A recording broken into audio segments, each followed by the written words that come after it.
제6장 당뇨병 환자의 운동. 대표적인 유산소 운동.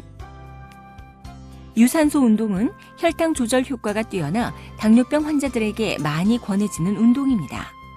유산소 운동의 종류에는 걷기와 조깅, 등산 등 여러 가지가 있는데 유산소 운동은 당뇨인들에게 매일 먹어야 하는 밥과 같은 존재입니다. 자신의 성향이나 상태에 잘 맞고 무엇보다 일상에서 쉽게 규칙적으로 할 수 있는 운동을 선택해야 지속성을 높일 수 있는데 당뇨병 환자들에게 권해지는 대표적인 유산소 운동은 다음과 같습니다. 걷기. 걷기는 당뇨인들에게 많이 권장되는 운동입니다. 누구나 쉽게 시도할 수 있고 특별한 장비나 기술이 없어도 되며 장소를 따질 것도 없이 집 근처 혹은 회사 근처에서 언제든 할 수 있다는 것이 걷기 운동의 장점입니다. 올바른 걷기 자세.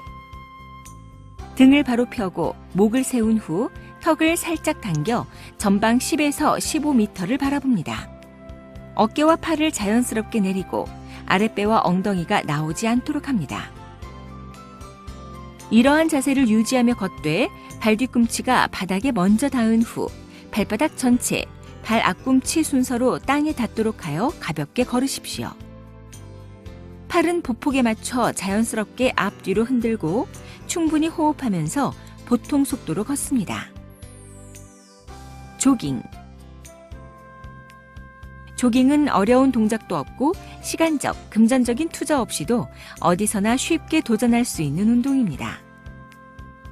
운동 효과 역시 뛰어나서 가볍게 뛰는 동작을 반복하는 동안 복부 내장 지방을 비롯하여 우리 몸속의 지방이 쉽게 분해 및 연소됩니다. 달리는 동안 심폐기능과 심장기능에 자극을 주어 심폐기능을 강화하는 데에도 도움을 줄 수 있고 포도당 대사를 도와 혈당을 내리는 효과 역시 뛰어납니다. 조깅을 할 때에는 평소 자신이 걷는 속도의 2배 정도의 속도로 평지를 꾸준하게 뛰는 것이 좋습니다. 아스팔트 길이나 시멘트 길보다는 부드러운 흙길이 관절 건강에 유리합니다. 발의 부담을 덜어줄 수 있는 전용 조깅화를 신으시고 발이 땅에 닿을 때에는 발뒤꿈치부터 발바닥 전체, 발 앞꿈치, 발가락 순서로 땅에 닿아야 충격이 적습니다. 조깅 시 주의사항. 조깅은 운동하는 동안 심폐와 근육, 관절 등이 끊임없이 기능해야 하므로 체력적인 부담이 크고 체중 부하로 인해 다리 근육이나 특히 무릎과 발목 관절에 가해지는 충격도 큽니다. 따라서 심폐기능이 약한 사람, 당뇨병, 합병증으로 심장질환이 있는 사람, 체력이 떨어지는 환자, 균형 감각이 떨어지는 자율신경계 질환자, 당뇨병성 말초신경병증 환자, 당뇨발 환자, 노인 환자 등이 조깅을 무리하게 했다가는 자칫 낙상이나 혈압 등으로 부상을 당할 수도 있습니다. 그리고 임신부 역시 자궁 수축이 발생할 수 있으므로 피해야 합니다. 자전거. 자전거는 안장에 앉아 체중을 싣기 때문에 하지에 체중의 부하가 없고 운동 자체에 체력적인 부담도 적습니다. 특히 체중이 실리는 것이 부담스러운 당뇨발 환자도 안전하게 운동할 수가 있다는 장점이 있습니다. 당뇨발 외에도 비만이나 폐경 등의 이유로 관절이 약해진 경우, 허리가 좋지 않은 경우, 골다공증이 있는 경우, 경증, 퇴행성 무릎 관절염 환자 등 체중 부하 운동이 어려운 다른 환자들 역시 자전거 타기가 좋은 대안이 될 수 있습니다. 그리고 야외에서 자전거 타기가 어려운 경우에는 실내에서 고정식 자전거를 이용하여 운동을 하는 것도 도움이 됩니다. 자전거를 탈 때의 주의사항. 자전거 타기는 기본적으로 야외에서 자전거를 운전해야 하므로 혹시 모를 충돌 사고나 넘어짐, 찰과상 등 부상의 위험이 있습니다. 따라서 늘 안전사고에 주의하고 헬멧이나 보호안경, 팔꿈치, 무릎 보호대 등의 보호장비를 갖추어 몸을 보호해야 합니다. 안전사고를 예방하는 데에는 자전거의 크기 역시 중요합니다. 자전거가 크고 안장의 높이가 너무 높으면 조작하는 데 힘이 들어 낙상 등으로 부상을 입을 수 있습니다. 반대로 안장이 너무 낮으면 체력 소모가 커집니다.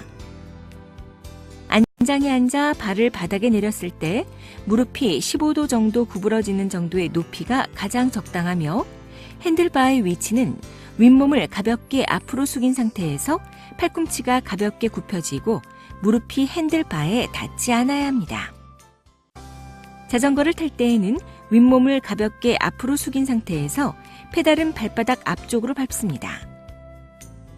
등산. 자연 속에서 운동을 하는 등산은 스트레스를 크게 해소시켜주는 효과가 있어 정신건강 측면에서도 매우 긍정적입니다. 그리고 산에 따라 다르겠지만 보통 1시간 등산에 소모되는 열량이 400kcal 정도로 에너지 소모가 많기 때문에 비만을 해소하는 데도 뛰어난 효과가 있습니다. 하지만 그만큼 체력적인 부담이 크고 부상이나 조난 등의 위험도 있을 수 있기 때문에 노약자, 자율신경병증이 있는 사람, 관절 질환이 있는 사람, 심한 당뇨발 환자에게는 좋지 않습니다. 또한 기압차나 기온차로 인해 혈압이 상승하기 쉬우므로 고혈압 등 심혈관계 질환이 있는 사람의 경우 너무 높은 산이나 겨울철 등산은 피하는 것이 좋습니다. 안전한 등산을 위한 주의사항. 당뇨병 환자는 가능한 체력에 부담이 없는 완만한 높이의 산과 포장이 잘 된 등산로 등을 선택하여 등산하는 것이 좋으며 비상 상황에 대비하기 위해 가급적 동료들과 함께 등산하십시오. 저혈당이나 저체온증이 오지 않도록 사탕이나 빵, 우유, 주스 등 당분과 칼로리가 높은 간식과 함께 여벌의 옷을 준비하십시오. 산에서 피로가 느껴질 때는 반드시 편안한 곳에 앉아 간식을 먹으며 휴식을 취하십시오. 옷은 체온을 뺏기지 않도록 땀을 잘 흡수하는 전용 등산복을 입고 산에서 미끄러지지 않도록 반드시 등산화를 신도록 합니다. 등산 중 발에 상처가 생기면 궤양으로 발전할 수 있으므로 등산화는 손가락 한두 개가 들어갈 정도로 조금 헐렁하게 조여 혈액순환에 지장이 없도록 합니다. 쉬는 사이사이 발 마사지를 하여 혈액순환을 도우며 혹시 등산 중 발에 상처가 생긴 것은 아닌지 확인을 해야 합니다.